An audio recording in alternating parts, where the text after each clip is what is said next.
This mafaldine is one of my favorite pastas to use, but if you can't find it, any heavy pasta will be fine for this spicy sausage ragu. So here's 2 pounds of spicy sausage, spicy Italian sausage, and maybe you could buy it in the store where it comes loose already. That would be great.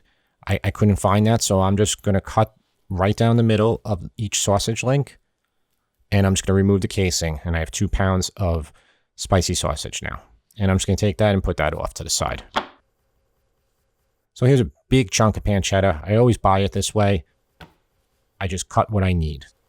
I'm going to cut a 1/2 pound of it off. Because I know this was a 1.5 pound piece, so I'm cutting 1/3 of it. And I'm going to cut it into strips. It's far easier to cut this if you put it in the freezer for about 30 minutes prior. So like if you cut your piece that you needed, your 1/2 pound, and put it in the freezer, it's a heck of a lot easier. Your knife tends to get stuck now from the fat. You know, it's pancetta's bacon. It's the same thing. Like, you know when you cut bacon, it's the same thing. How it's hard. So you want to cut the pieces into about 1/2 inch by 1/2 inch cubes. And those pieces are going to get smaller when they cook. A lot of the fat is going to render off, and we're going to use that fat to flavor our sauce. So you can take all those pieces and put them off to the side. I'm going to take 1 medium onion. It could be a large onion too.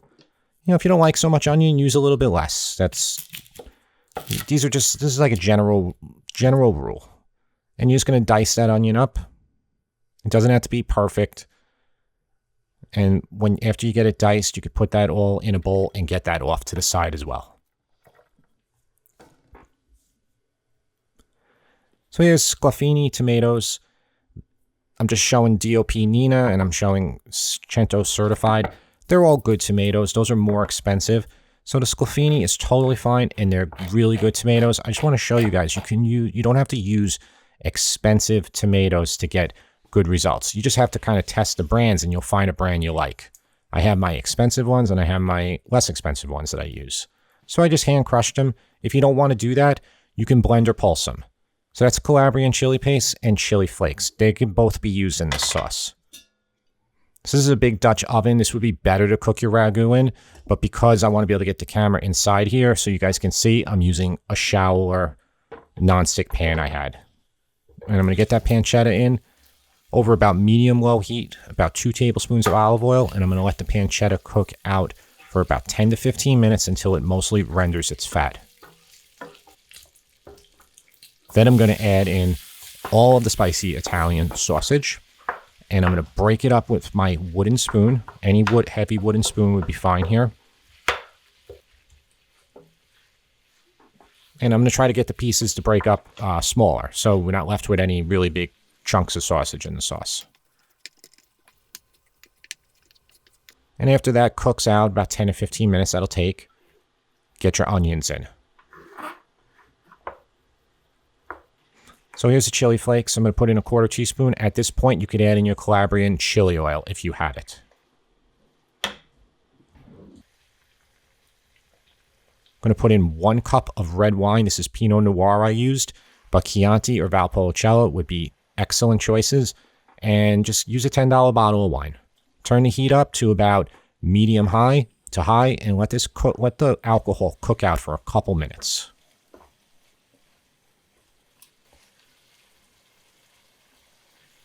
And once that alcohol mostly cooks out, you can add in tomato paste. Add in a 1/2 can of tomato paste. Standard United States can of paste is 6 ounces, so you're going to add in 3 ounces of tomato paste right now. And you can let that cook out for about 5 minutes, and then you can add in your crushed plum tomatoes. And we're adding in 1 standard American can, which is 28 ounces.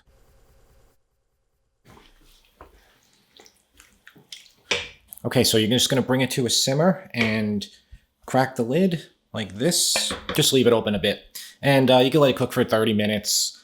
After about 10 minutes, get your pasta going. And, oh yeah, one more thing. I'm going to use this one. Well, mafaldine or mafaldine.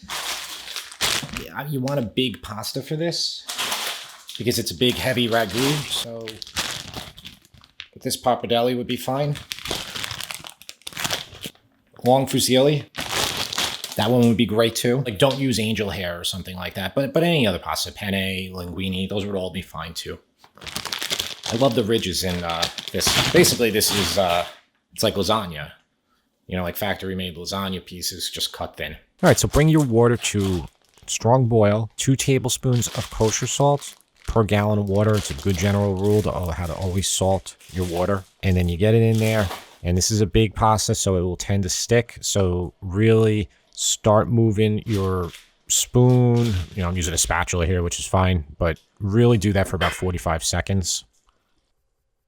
And then take some of that ragu out of there because it's too much that we made. But I always like to have more than I need than not enough. And once that pasta is done, you know, I'm going to test it right now just to see. And this is how I always check if pasta's done. I don't trust the instructions ever. So it's getting near the completed, and I'm going to cook it till it's al dente, meaning not completely cooked through. I put in a little bit of pasta water in there into the ragu, and I'm going to, with a pasta spider or big tongs, I'm going to pull out all of the pasta. You could also just dump it in a colander, just save a little bit of your pasta water if you do that. So I'm going to mix it around. I have my heat at about medium heat, like about medium heat. So it's still cooking. And what's going to happen now is the sauce is going to grab the pasta. It's going to adhere to it. We don't want to just throw sauce on top of pasta after we cook it. We want it actually to become a part of the pasta almost, like that. So yeah, it's a big one. You know, you can plate it on a flat plate like this. It looks really good. And I recommend definitely using serving this with a lot of grated cheese. So I'm using Pecorino Romano right here, but you know, Parmesan would be great too. I'm going to do a little snack right now because this is lunchtime, right? Mm-hmm. All right. She doesn't know what's in it at all, so you can guess. Don't guess until you eat it.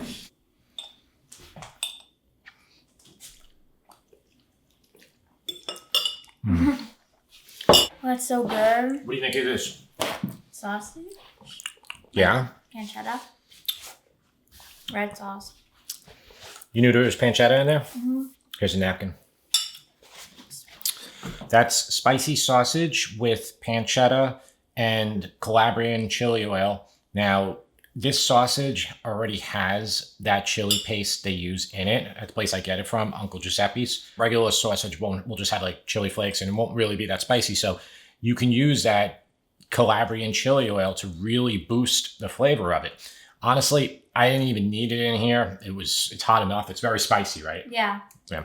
I think mafaldine is how you say it, right? I don't know. Yeah.